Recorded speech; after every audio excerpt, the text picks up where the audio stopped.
Hello and welcome to this channel. This channel I have created to share the love my 12-year-old has for books.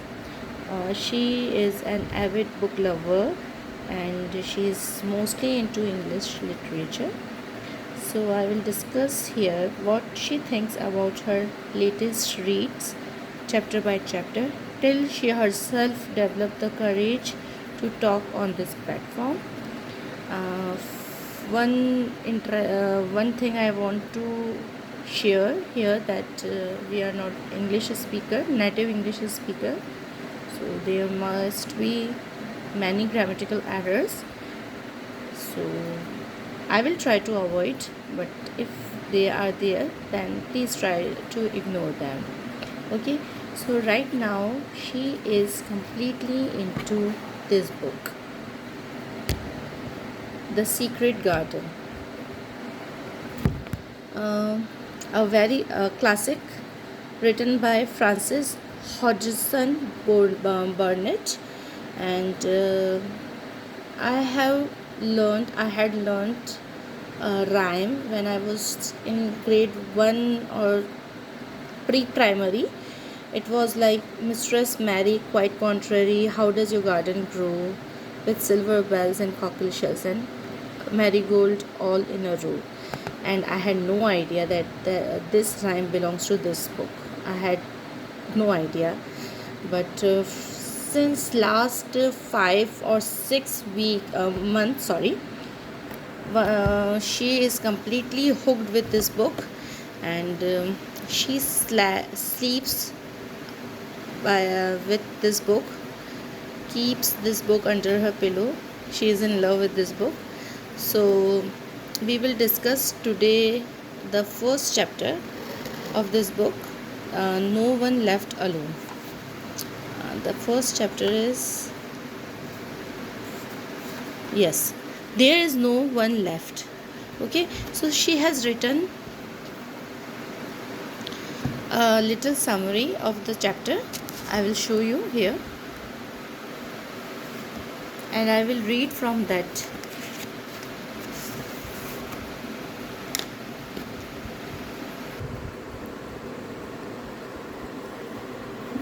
The day Mary Lamnox arrived at Misselhote Manor to live, everyone thought she was the most ugly looking girl ever, and it was true, too. She was a plain, sour looking child ever.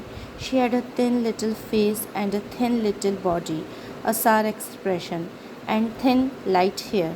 She had yellow hair, and her face was yellow as she was born in India and had always been ill.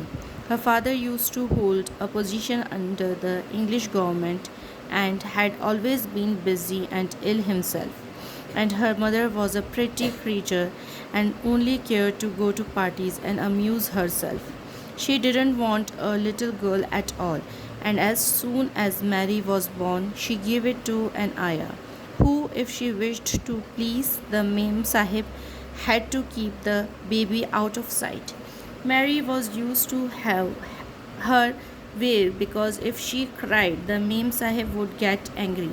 All of her governesses disliked her because she was so disagreeable and she learned not much. One morning, as Mary woke up, she saw a servant instead of her ayah. She was very angry and slapped her across the face.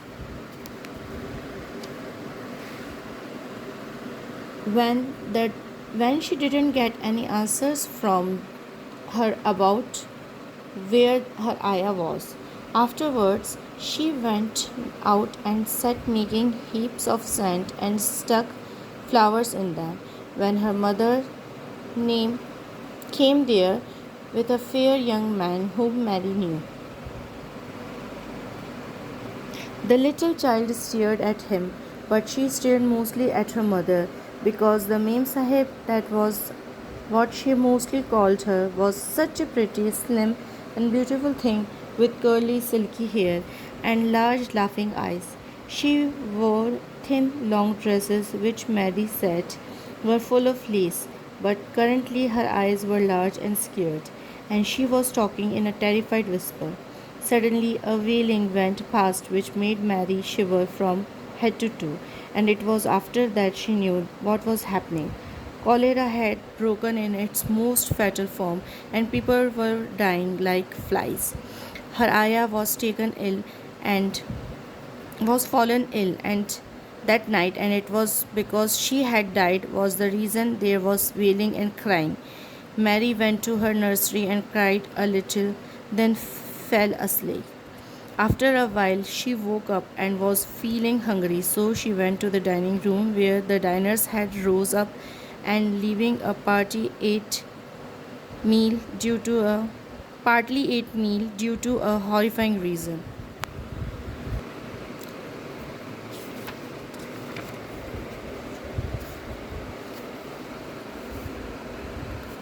She ate a little fruits and biscuits, and when she was thirsty, she drank some wine.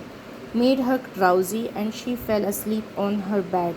In the nursery, the hours she slept so heavily, there was a lot going on. When she finally woke up, the house was very silent. Then she heard a little rustling and found out it was a little snake. She was not frightened. She knew it was harmless. She felt as she and the snake were the only ones left in the house.